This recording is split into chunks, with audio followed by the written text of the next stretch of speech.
قال النبی صلی اللہ علیہ وسلم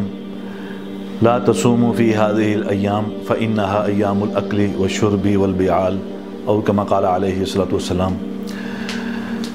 پوری دنیا میں سنت ابراہیمی کو زندہ کرنے کے بعد امت مسلمان عید کی خوشیاں منا رہے ہیں۔ پوری امت مسلمہ کو ہماری طرف سے عید کی خوشیاں بہت زیادہ مبارک ہوں۔ اللہ تعالیٰ آپ حضرات کی طرف سے کی گئی قربانیوں کو اپنے بارگاہ میں قبول فرمائے۔ اس سنت کو زندہ کرنے کے بعد چونکہ آج کل ایام عید چل رہے ہیں، تو اسی مناسبت سے میرے دل میں آ رہا تھا کہ میں ایک حدیث آپ حضرات کو سنا دوں تاکہ اس حدیث کے اوپر عمل ہو سکے کہ یہ جو ایام چل رہے ہیں، یعنی عید الاضحیٰ کے 3 دن 10، 11، 12 ذی الحجہ ایام عید کہلاتے ہیں۔ ان 3 دنوں میں امت کے لوگ قربانی کا جانور ذبح کر سکتے ہیں۔ تو ان ایام کے بارے میں نبی صلی اللہ علیہ وسلم فرماتے ہیں کہ لا تصوموا فی هذه الایام، کہ ان ایام میں روزے نہ رکھو۔ حالانکہ نفلی روزہ رکھنے کی ترغیب بہت ساری احادیث کے اندر وارد ہوئی ہے کہ جس میں نبی صلی اللہ علیہ وسلم کی طرف سے یہ ترغیب آئی ہے اور فضائل سنائے گئے ہیں کہ روزے رکھنے چاہیے۔ ہر پیر اور جمعرات کا روزہ ہے، اور اسی طرح مہینے کے 3 روزے ہیں، اور رمضان کے روزے، رمضان کے علاوہ جیسے عشرہ ذی الحجہ گزرا ہے، عشرہ ذی الحجہ کے روزے ہیں۔ تو ان ایام میں روزہ رکھنے کا جو اہتمام اور ان ایام میں روزہ رکھنے کے جو فضائل احادیث کے اندر آئے ہیں، ترغیب احادیث کے اندر آئی ہے۔ تو خیر یہ ایام یعنی عید الاضحیٰ کے 3 یوم 10، 11، 12 ذی الحجہ، ان ایام کے بارے میں روزہ رکھنے کی ممانعت ہے۔ یعنی لا تصوموا فی هذه الایام، ان دنوں میں روزہ نہ رکھو، فإنها ایام الاکل والشرب والبعال، کیونکہ یہ جو ایام ہیں یہ کھانے پینے اور بیوی کے ساتھ کھیلنے کے ایام ہیں۔ یعنی یہ کھانے پینے اور بیوی کے ساتھ کھیلنے کے دن ہیں۔ تو یہاں شادی شدہ حضرات کو میں یہ بات کرنا چاہ رہا ہوں کہ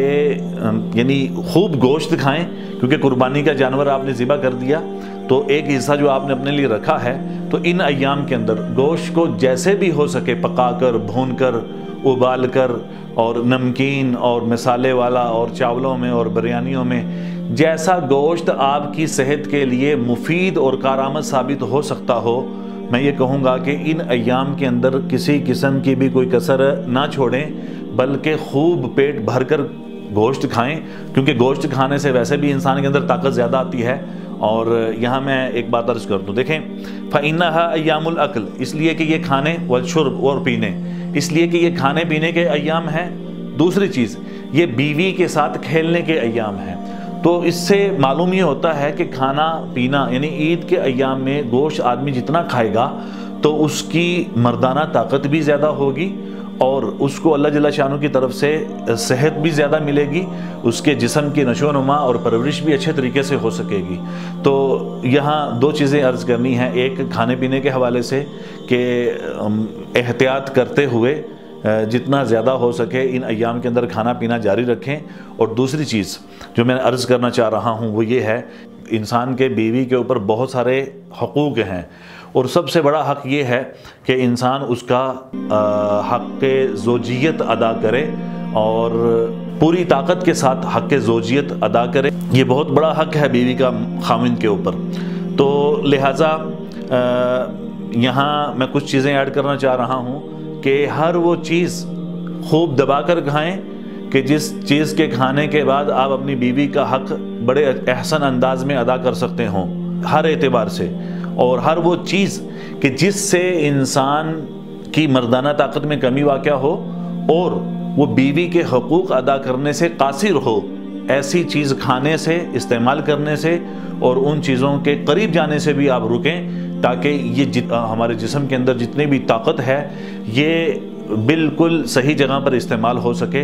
فَإِنَّهَا أَيَّامُ الْأَكْلِ وَالشُّرْبِ وَالْبِعَالِ، یہ کھانے پینے اور بیوی کے ساتھ کھیلنے کے ایام ہیں، لہٰذا اپنی پرائیویسیوں کو باقی رکھتے ہوئے اگر جوائنٹ سسٹم کے اندر آپ لوگ رہ رہے ہیں تو وہاں کوئی ایسا وقت نکال کر اپنی بیوی کے لیے بھی وقت کو مختص کریں اور ان ایام کے اندر اس کے ساتھ جو ہے وقت آپ گزاریں، اور اس کے ساتھ آپ آنا جانا کہیں باہر اور باہر کی آب و ہوا، یہ سارے معاملات جو ہیں وہ بچوں اور بیوی کے ساتھ جو ہے وہ آپ معاملات جو ہیں وہ ادا کرتے رہیں، تو اس سے بڑا فائدہ ہوگا۔ ایک بات وہ یہی کہ ان ایام کو بچوں کے ساتھ، ماں باپ کے ساتھ، اور خاص طور پر بچوں کی ماں کے ساتھ گزارنے کا اہتمام ضرور ہو۔ وجہ میں عرض کر چکا ہوں کہ حدیث میں جیسے آ گیا ہے کہ یہ ایام جو ہیں کھانے پینے اور بیوی کے ساتھ کھیلنے کے ایام ہیں۔